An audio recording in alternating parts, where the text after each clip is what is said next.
Anyways, ang ating pag-uusapan ngayon ay ito po ay isang paalaala sa atin na dapat nating o lagi na maisaisip yung kalagayan natin bilang mga tinawag ng Panginoon. Hello, mga tinawag ng Panginoon. Tayo ay nabuon again sa magitan ni Kristo Jesus. Pero hindi natin maikakaila, no, sa buhay natin, marami tayong kinakasagupa. Yung mga bagay na hindi mo inaasahan, biglang dumarating, nagugulat ka na lang, bakit nangyari yon, di ba? Dahil tayo po ay nasa laman pa, nandito pa tayo sa mundong ito at mayroong laban. Although ang Panginoon Kristo ay nagtagumpay na para sa atin. Amen. Pero hindi natin maikakaila ang katotohanan na tayo pa rin ay mayroong laban sa buhay na ito. Sino bang may laban? Amen. Amen. Lahat naman tayo mayroong laban sa buhay, mayroong tayong harapin sa buhay. Kaya naman ang title na ating babahagi sa inyo ngayon ay Be Strong and Courageous. Amen. Magpakatibay at magpakatatag. Sabi po sa Ephesians chapter 6 verse 10, sa wakas, finally, my brethren, be strong in the Lord and in the power of His might. Sa wakas, magpakatibay kayo sa pamamagitan ng inyong pakikipag-isa sa Panginoon. Ibig sabihin yung relasyon natin sa Panginoon. At sa tulong ng dakilang kapangyarihan niya, wala po tayong magagawa apart from God. Amen. So, sino magsasabi na ang buhay ng Kristiyano ay masaya? Amen. Amen. Ang buhay ng Kristiyano ay masayang tunay. Totoo naman yun eh, masaya ang buhay ng isang Kristiyano. Ngunit, mahirap isa pamuhay. Ngayong masaya, hindi lahat ng panahon masaya ka. Hindi sa bawat oras masaya ka. Kasi mayroong mga laban sa buhay. Di ba mayroong mga pagsubok na hindi inaasahan na dumarating na hindi mo maiwasan. Amen. So ang Kristiyanong pamumuhay ay isa sa mahirap gawin ng isang tunay na Kristiyano. Mahirap gawin. Mahirap isa pamuhay yung pagiging isang tunay na Kristiyano. Bakit? Ba't ko nasabi yun? Kasi minsan, mahirap pumunta sa church. Diba? Minsan, mahirap maglaan ng oras sa panalangin. Minsan, ang hirap maging tapat sa pagbibigay ng kaloob at ikapo sa church. Minsan, hindi maiwasang mag-isip ng hindi mabuti at gumawa ng hindi mabuti. May nang-away sa'yo, gusto mo kumanti. Amen, pag mayroong nangyari sa'yo, hindi maiwasang mag-isip ng hindi maganda eh, di ba? Amen. So, ang isang pamuhay, ang isang tunay na Kristiyano, hindi madali. Madali. Bakit? Hindi madali. Kasi mayroong digmaang espiritual. Ano po sabi sa verse 12 ng Ephesians chapter 6? For we do not wrestle against flesh and blood. Ibig sabihin, hindi tao yung kaaway natin, but against principalities, against powers, against the rulers of darkness, of this age, against the spiritual host of wickedness in the heavenly places. Sapagkat ang kalaban natin hindi tao. Diba? Kaya kung minsan pag may nang-isa sa'yo, gusto mo, di ba? Gusto mo, labanan din siya. Kundi ano daw yung kalaban natin dito, mga pinuno, mga may kapangyarihan, mga tagapamahala ng kadilimang namamayani sa sanlibutan ito, mga hukbong espiritual ng kasamahan sa himpapawid. So mayroon tayong kalaban.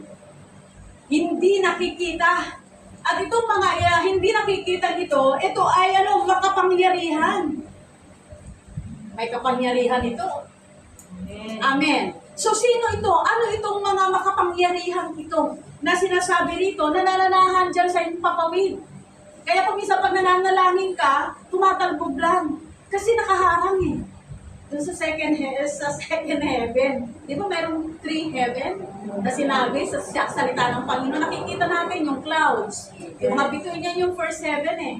Second, nandyan yung mga demonyo eh. Ang third, nandun yung trono ng Diyos. Nandiyan ako, kaya pag nananalahan ka, bakit kaya gano'n? Parang walang nangyayari. Amen. Nandiyan mo ba kayo? Kasi mayroong mga nananahan doon. Doon sa invisible realm na yon. Ito yung mga evil angels. Ito yung mga demonyo, yung kampo ng Satanas na Diablo. Ang sabi sa Hebrews chapter 12, verse 22, ay hindi mabilang ang mga anghel. So, napakaraming mga anghel. At sa dami ng anghel na yan, 1/3 na po sumama sa pagre-rebelde ng Satanas na Diablo. Kasi si Satanas, nagmalaki siya sa Panginoon At gusto na niya mismo maging katulad, lagpasan pa ang Diyos na lumikha ng lahat. And 1/3 of the fallen angels or demons, ito po yung humaharang dyan sa inyong mga panalangin, sa ating mga panalangin, upang hindi makapangyari yung nilalayon ng Diyos. At itong mga demonyong to, itong mga anghel na ito yung lumalaban dun sa layunin ng Diyos sa buhay mo na matagumpay. Dapat sila yung humaharang sa layunin ng Diyos sa buhay mo. Remember, God has a plan for every one of us. May plano siya, may layunin siya sa buhay mo, sa bawat buhay natin. Amen. Yan po ay nakasulat po yung sa Daniel chapter 10 verse 10 to 21. Ayan po yung si Daniel, nananalangin siya diyan Nananalangin siya para sa Israel, sa kapakanan ng Israel. At ang sabi ng anghel, alam mo Daniel, nung nanalangin ka, napakinggan ka agad ni Lord yung prayer mo The moment na ikaw ay magsimulang manalangin sa Panginoon, napakinggan na ni God. Amen. Amen. Kaya lang, sabi ni rito, nung angel, sabi niya, kaya lang hindi ako nakarating kaagad. Kasi may nakaharang doon Mayroong yung anghel ng Persia, demons. You know that in every places, mayroong pong mga tagapamahala dyan. Amen. Mga evil forces na humarang. Dala-dala ko na yung kasagutan. The moment na ikaw ay manalangin, dala-dala ko na yung kasagutan, kaya lang hinarangan ako doon sa Persia. Buti na lang, nakita ako ni Angel Michael at tinulungan niya ako na makipaglaban. Iniwan ko siya doon, kaya eto, dala ko na ngayon yung panalangin mo, yung kasagutan ng panalangin mo. Amen. Amen. Praise God. So, huwag kang tumigil sa pananalangin sa Panginoon. Amen. Amen. Huwag kang magtampo na hindi mo pa natatanggap yung panalangin. Sabi doon sa talata ay noong magsimula kang manalangin, napakinggan na ni Lord at nandyan na yung kasagutan. Amen.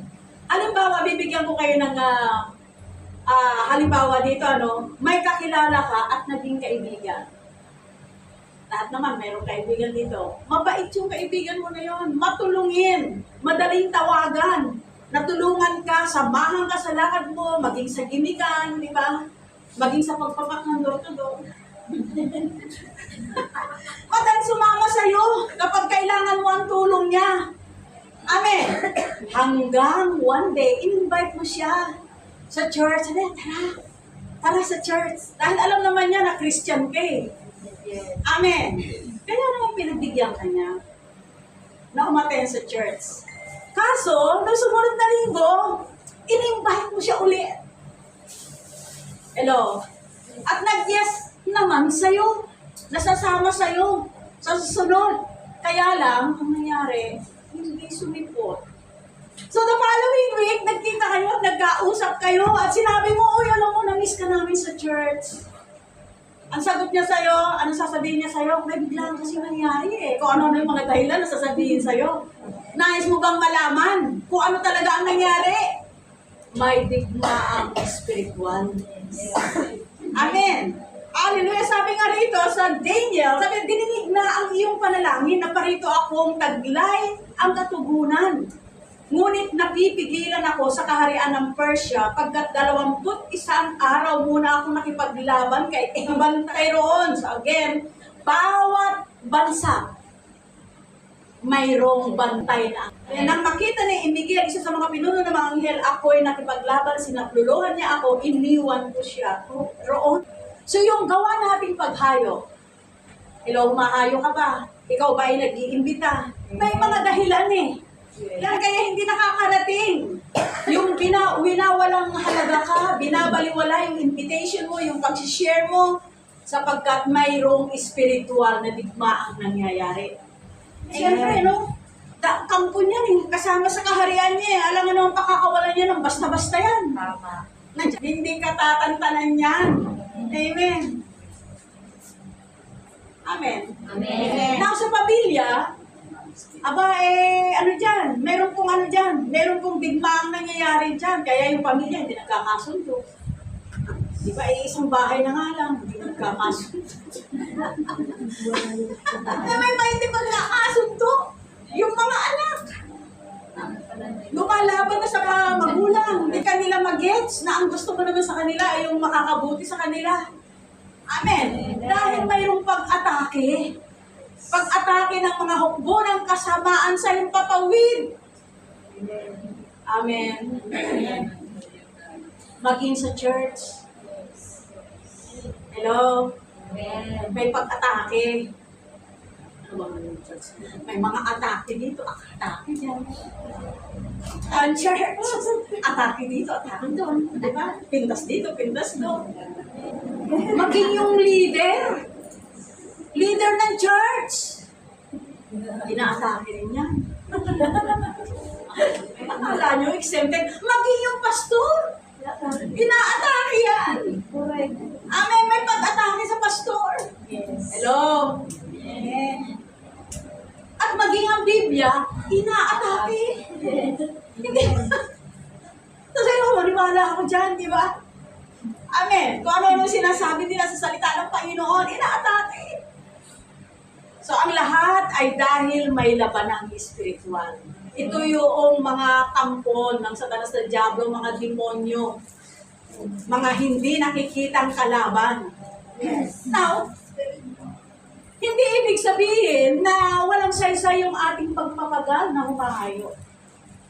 Amen. Hindi ibig sabihin na walang saysay yung pag-iimbita. Dahil mayroong kaaway na hindi nakikita. Sa church, di ba? Sa loob na lang ng church, may mga hidwaan. Sa totoo lang, ano yan eh. Ang promotor dyan, nag-jablo eh.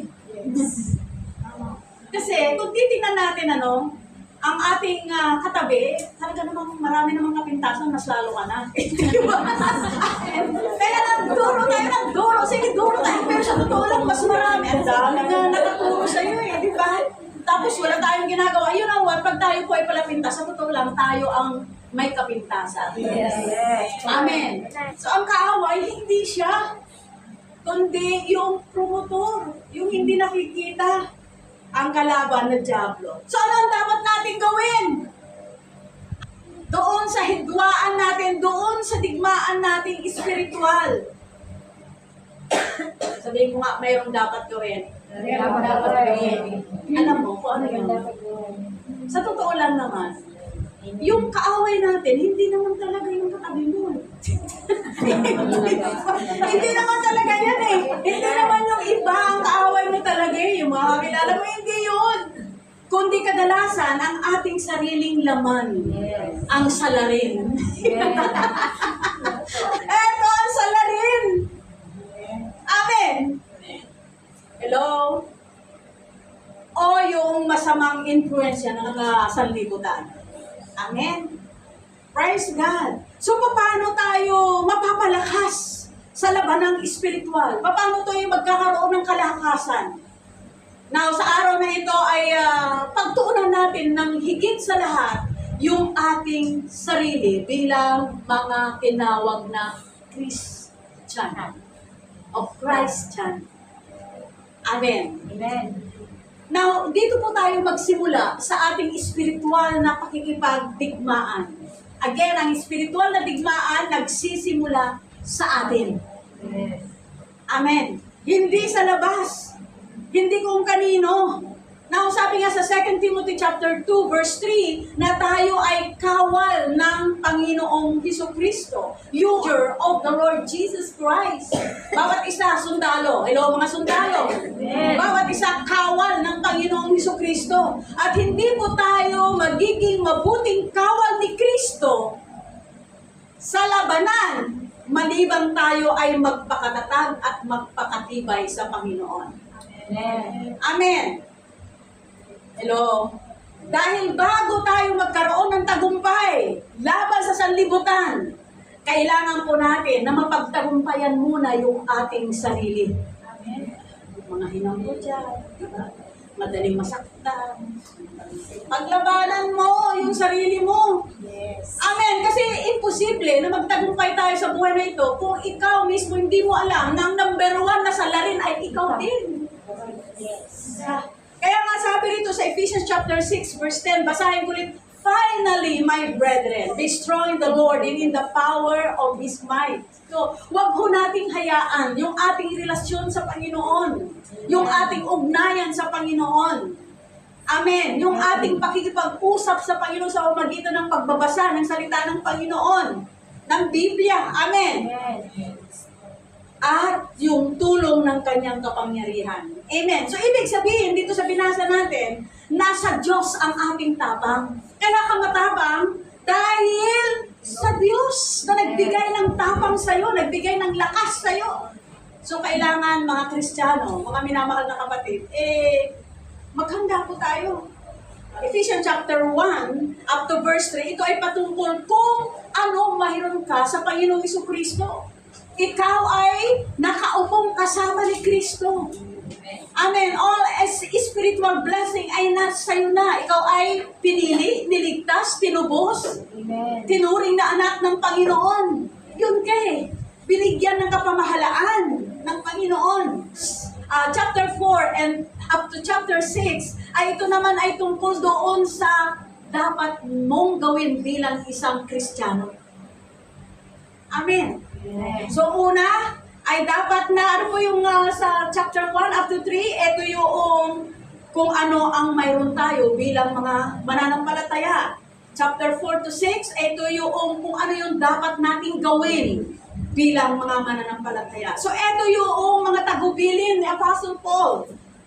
Amen, na paghahanda sa ating buhay, mga Kristiyano, upang magtagumpay sa buhay na ito. Sabi na dyan, be strong in the Lord and in the power of His might. Magpakatibay kayo. Kanino tayo magpapakatibay? Sa Panginoon. Wala kang lakas eh. Amen. Wala tayong lakas, kundi sa Panginoon. Amen. At sa tulong ng dakilang kapangyarihan niya. Amen. So, ibig sabihin, yung kapangyarihan for spiritual battle, hindi nanggagaling sa atin. Hindi natin kaya yan, hindi nakikita. Anong sabi dun sa binasa natin, mga makapangyarihan yan? Kundi yung kapangyarihan natin, yung lakas natin, ay nagmumula sa ating Diyos. Amen. At itong kapangyarihan ito ay ibinigay sa atin nung ikaw ay nakakilala sa Kanya, nanampalataya sa Kanya, sa Panginoong Jesucristo. Nasa iyo na yun. Ano kaya nga sabi pa niya sa salita niya, do not be deceived. Huwag tayong padaya sa diablo. Amen. Yung kanyang mga pangguboyo, yung kanyang mga schemes.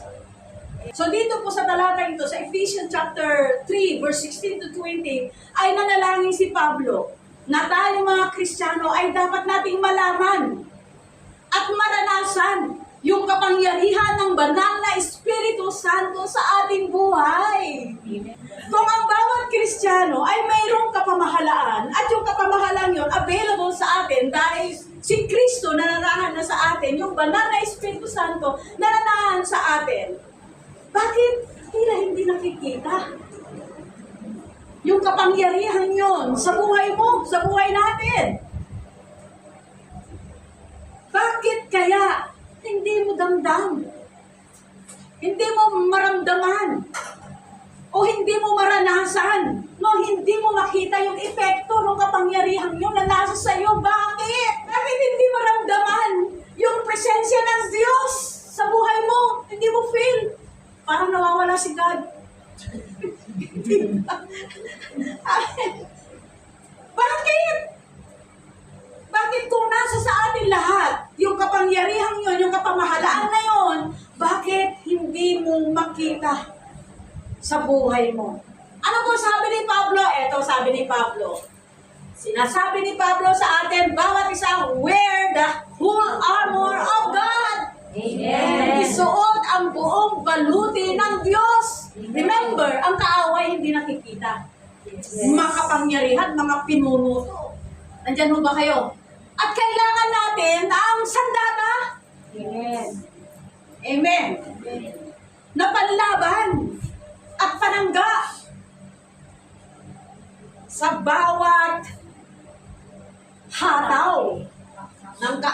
the Diablo. Amen.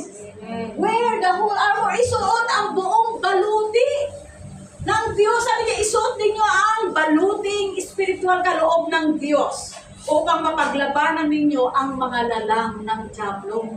Hindi ko sabi, isuot. Hello, isuot. Huwag mong pabayaan na nakakawin lang dyan sa tabi-tabi. Amen. Isuot yung armor. Amen. Eh, kaso nakapajama ka pa. Sabi dyan, isuot ang baluting espiritual, yung kaloob ng Diyos upang mapaglabanan ninyo ang lalang ng Diablo. Diablo, kasi wala namang alam niyan kundi kuyoin ka eh. Linlangin ka eh. Hello, Kristiyano. Amen. Amen. Sa gayon, tatagal kayo sa pagiging paglaban pagdating ng masamang araw na iyon at pagkatapos ng inyong pagiging paglaban ay matatag pa rin kayong nakatayo. Amen. Hallelujah! O, sino may laban? Ikaw lahat kayo may laban. Yes. Totoo yun. Amen. Pero ang sabi niya, matatag pa rin kayo nakatayo. Amen. Nakatayo saan? Sa next laban. Kasi sabi niyo, pagdating ng masamang araw na yung mga darating pa pagkatapos ng unang laban, na yun na naman susunod na laban. Pero ang sabi dyan, pag tayo suot natin yung buong baluti na kaloob ng Diyos sa atin, magiging ikaw ay ano? Sabi niya ganun, matatag, nakatayo ka pa rin. Amen. Amen. And kahit tapos na yung laban. And so remember, the Word of God says that we are soldiers of Christ in a battle against Satan in his forces. Mayroong mga ano yan, may mga bataan, kumbaga, amen, magpapadala ng ano sa'yo, ng problema. Nandyan ba kayo? Hindi nakapasa. Praise the Lord. Hallelujah ka pa rin, di ba? Amen. Hindi nakapasa. Sabi niya, demonyo number 2. Hello? Okay, hindi ka pa nagbumagay. Nagpatuloy ka pa rin sa pagpupuri sa Panginoon, sa paglilingkod sa Panginoon. Sabi niya, ako ay may number 3. Amen. Hello? Nandiyan mo ba kayo? Kaya sabi dito, pagkatapos ng inyong paglaban, matatag pa rin kayo. Amen. Na nakatayo ka for the next laban. Amen. Remember, we are soldiers of Jesus Christ. Tayo po ay sundalo. Hello, mga sundalo. Amen. Amen. Hello. Sundalo tayo, laban kay Satanas sa kanyang mga kampon. Amen. Amen. Nagpadala na naman ng number 4. Di mo yung number 4. Attack! Amen. Ang praising the Lord talaga ito. Naiwan na nga punta ako sa tabi. Hindi ako obra. Yung mga wires ko, yung mga deception ko, yung pandadaya ko, ayaw ko obra eh. Pinadala ko na lahat eh.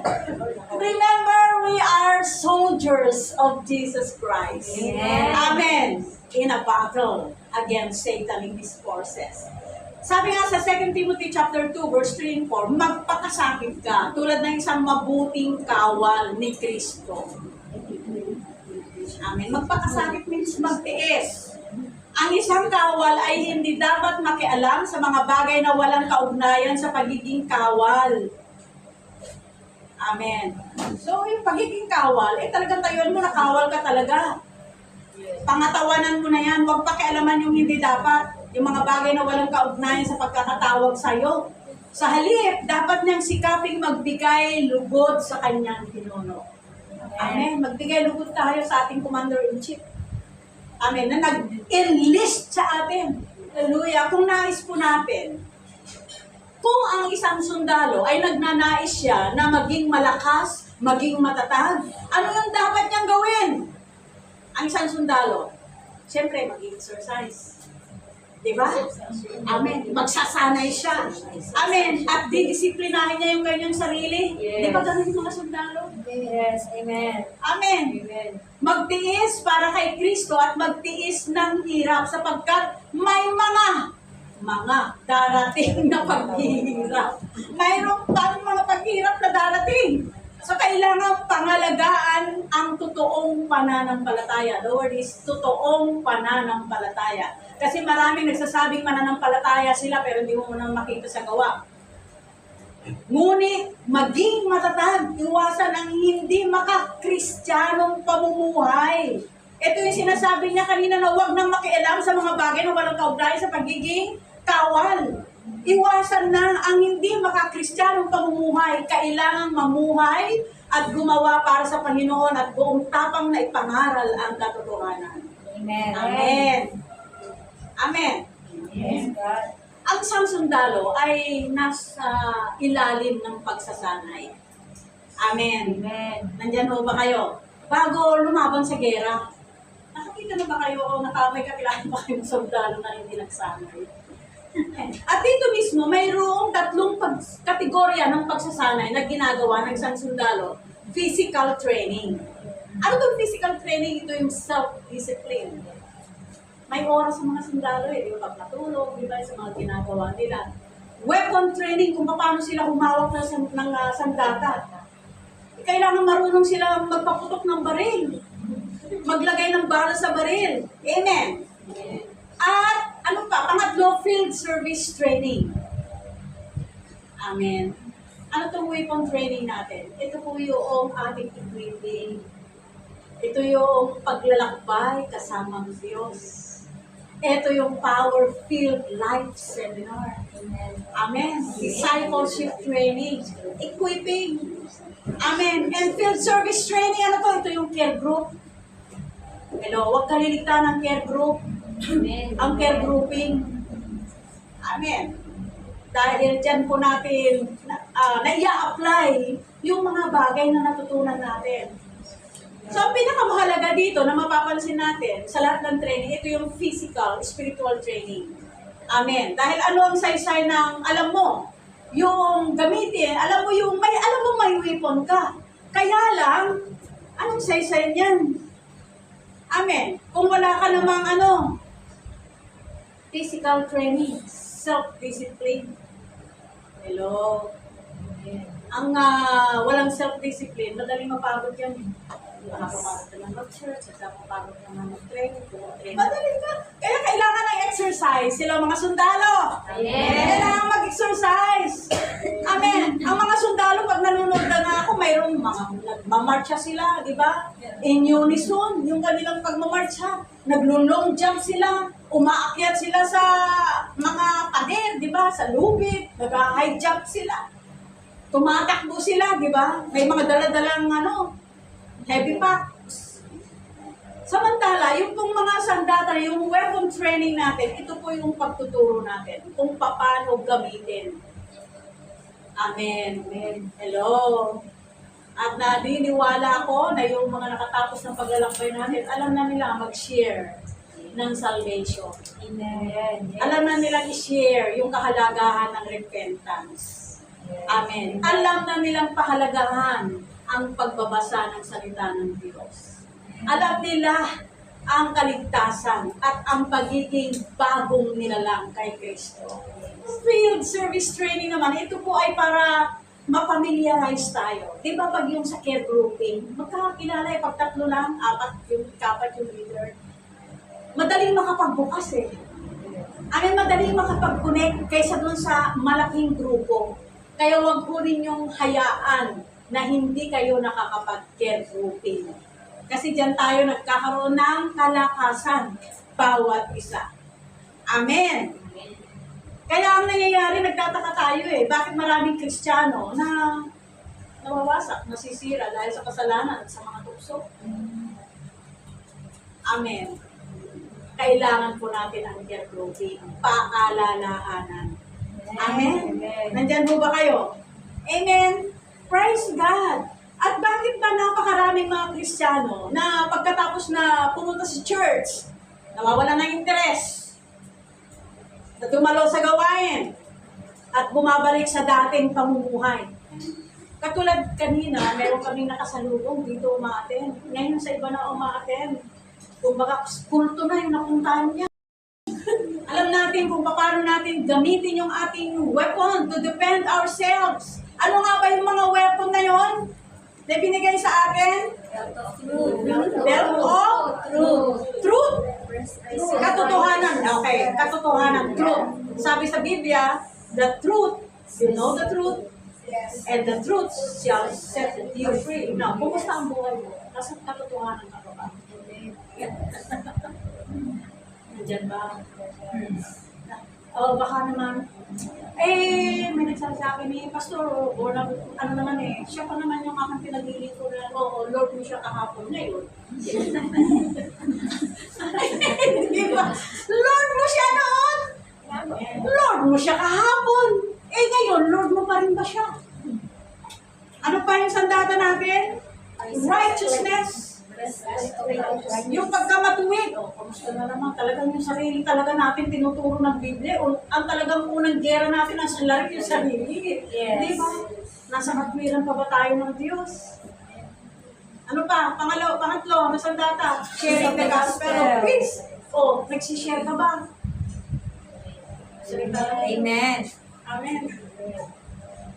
Faith! Pananalig ka ba? Sabi sa Biblia text. Kasi marami nagsasabi na nasa pananalig pala sila, pero wala na. Hindi mo na makita sa kanilang buhay. Kaligtasan. Ligtas pa ba siya? Nakakatiyak pa ba siya sa kaligtasan niya? Remember the parable of the 10 virgins? Akala nila ligtas yung 5? Hindi pala. Amen. Ano ba? Word of God. Napakahalaga ang salita ng Diyos. Amen. Upang mapaglabanan natin yung mga lalang ng Diablo sa ating buhay. Amen. Yes. So, kailangan matry tayo, maging spiritually fit tayo. Amen. Amen. Hello, kailangan alam natin kung paano natin gamitin yung weapon na yun, the whole armor of God, to defend ourselves. Amen. Amen. How to remain spiritually healthy, malakas at matatag. Amen. So ito ang tawag ko dito, spiritual discipline. Amen. Yun na lang sa ating prayer meeting every 9 o'clock, di ba? Na dapat unahin natin na to, pagbabasa ng Biblia. Pag-aralan ng salita ng Diyos. Amen. Amen. Kasi diyan nakikipag-usap ang Panginoon. Yan po yung aklat natin na nagtuturo ng buhay na walang hanggang. Pangalawa, prayer. Amen. Yan yung mga training natin, mga basic training na kailangan natin. Amen. Ano pa? Pag-attend ng fellowship. Amen. Amen. At pag-attend ng fellowship, saan? Sa care group. Dalawa lang naman ang dapat nating atinan Church service and care grouping. Amen. Wala nang iba. Amen. So, ito yung mga basic na dapat nating gawin. Kaya lang, nakakalungkot, maraming mga Kristiyano hindi na ito ginagawa. Tahimik ang bangko.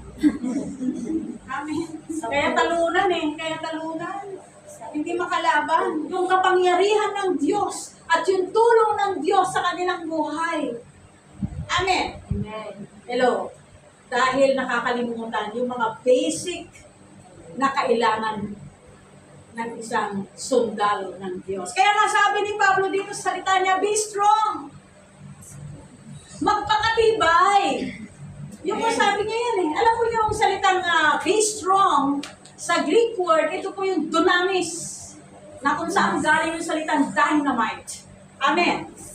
Hello. Alam po ninyo, pag tayo po ay nagpapakatibay sa Panginoon, hindi ka lang magiging isang matibay na Kristiyano, kundi ikaw ay palakas ng palakas ng palakas. Patibay ng patibay ng patibay na Kristiyano. Amen. Amen. Amen. So tayo po ay nagiging malakas. Amen.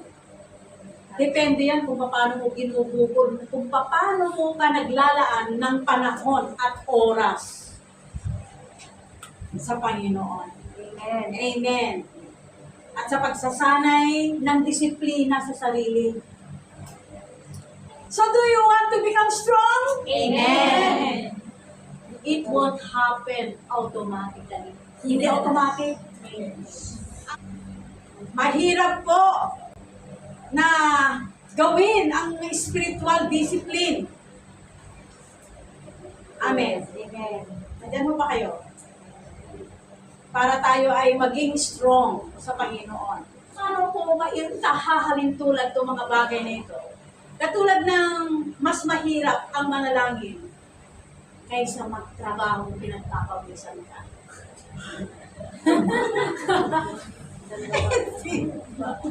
Amen! Hello?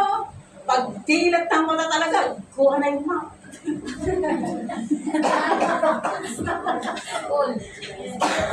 Tama ba?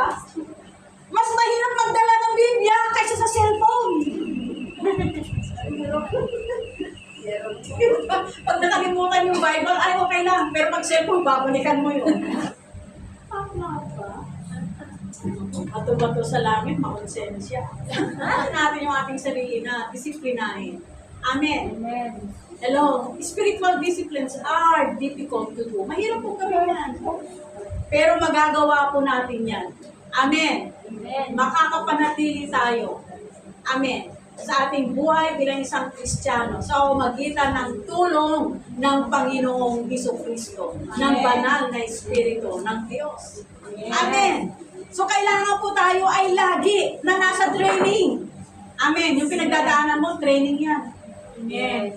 Pampalago yan. Amen. Amen. Hindi mo ba na halata na pag ikaw ay may napagtagumpayan na problema o sitwasyon sa buhay mo at mayroong dumating sa'yo na kapatiran o kakilala, ang daling mag-share eh. Yes. Kasi naranasan mo. Amen. Amen.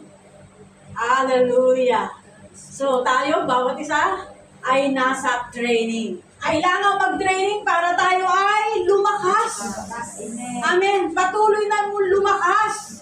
Amen. At yung ating lakas ay ito po ay nagmumula sa Panginoon. Amen. Sa pamamagitan ng kanyang kapangyarihan at ang kanyang tulong. Yes. Amen. Hallelujah. Hindi ito galing sa atin, kundi ito ay galing sa Diyos. Amen. Habang tayo ay nag-exercise at nagsasanay at dinidisiplina ating mga sarili. Amen. Amen. Hallelujah. Pag ginagawa natin yung spiritual discipline, katulad ng pagbabasa ng Biblia, pananalangin, pag-attend ng church service o church celebration, pagbibigay ng ikapo, mga pagsasanay yan eh.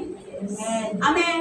Pag-i-evangelize, pag-iimbita, pagpapalo up, pag-care group, ano po ang mangyayari? Natural na sa'yo yung palakas ng palakas ng palakas. Amen. Natural na sa'yo ang patatag ng patatag ng patatag sa Panginoon. Amen. Amen. Amen. Sa magitan ng kanyang kapangyarihan na gumagawa sa atin. Amen. Praise God. So kung nais mo na magtagumpay sa iyong laban sa buhay, kailangan ikaw ay mag-training. Spiritual discipline. Hello? Amen. Amen. Amen. Hallelujah. So tayo po ay mag-exercise. Amen. Sa pagbabasa, pananalangin, di ba? Pag-evangelize, pagbabahagi ng salita ng Diyos. Amen. Hallelujah. Hindi mo ba nahalata? Pag ikaw ay nagbabahagi ng salita ng Diyos, ang unang lumalakas, ikaw eh. Yes. Amen. Amen. Amen. Hallelujah.